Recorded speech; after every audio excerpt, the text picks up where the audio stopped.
Ауру тек денеде ғана болмайды, мінезде де бар. Егер біреуден жаман мінез көрсең, оған шипа сұрап дұға қыл. Оған жабысқан кеселден сені сау қылған Аллаға мақтау айт.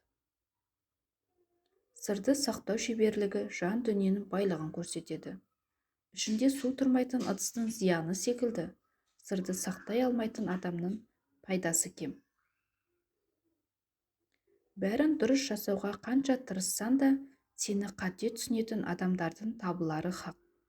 Әркімге бір жауап қайтарып өзіңді құр шаршатпағаның дұрыс. Дана ғұламаларымыздың бірі өзін сөккен кісіге былай деген екен: егер айтқаны рас болса, Алла мені кешірсін, ал өтірікші болсан, Алла сені кешірсін. Маған кейде бір адам бір мәселе жайлы айтады. Мен оны ол тумастан бұрын естіп қойсам да, оған құлақ саламын. Кейде бірінші рет естіп тұрғандай күй көрсетемін. Өзін онсыз да жақсы білетін нәрсе жайлы біреу әңгімелеп жатса, оның сөзін бөлмей, білетініңді білдіріп, жүрегін жараламай, көңіл бөліп, құлақ салуын мінез құлықтың да аса көркемдігіне жатады.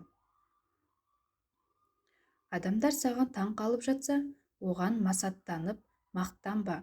Себебі олар сенің Алла жарыққа шығарған жақсы жақтарында ғана көріп жатыр. Ал олар сенің Алла жасырған жаман жақтарынан хабарсыз болғанына шүкір де. Көздер ұмытпасын десең, әдемі киін.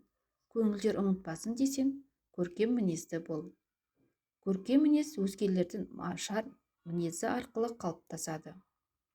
Адамдар сенің сыртына қарайды, жаратушын ішінмен, жан дүниенмен бағалайды.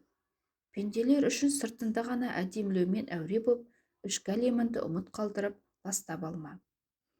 Кім өзінің жақсы жақтарынан басқаны көрмей, әрі өзгенің кемшіліктерін ғана көруді әдетке айналдырған болса, соқыр кісі одан артық болса керек.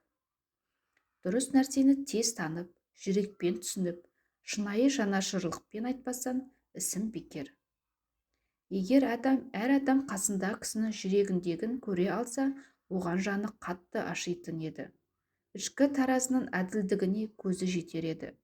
Сыртқы өлшемдердің алдамшы екенін терең түсінер еді. Іштарлық қызғаныш көрсеғызарлыққа ұрынбас еді. Құдыққа тас тастаған адам ол түбіне жетіп, даусы естілгенше қарап тұрады.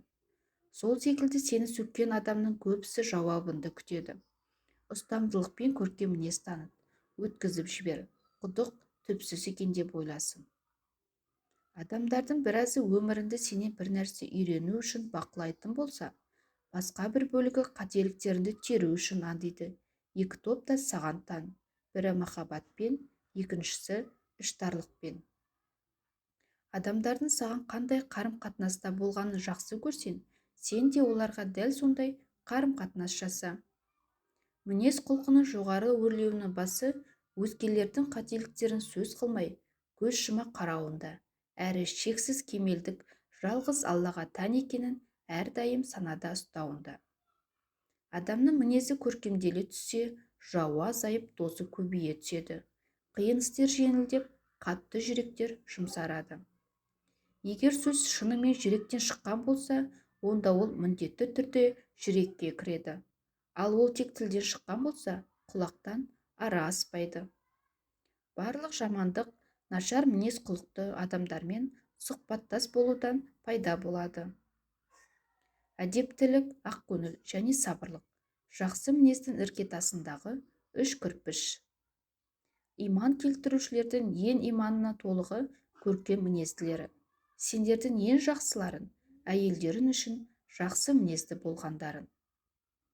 Тәкаппарлық тәрізді көрінетін де ізетті мінез болады.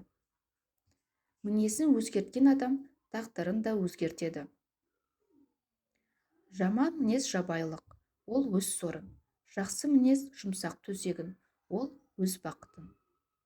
Ортаға өнерімен емес, мінезінмен сиясын. Аллаға ең сүйіктілер мінезі көркем болғандар. Алла үшін пенделердің иманы ең толықтары, көркем мінезділері, бауырмалдары, әрі бауыр басып тұратындары. Бауырмал еместермен бауыр баспайтындардан еш хайыр жоқ.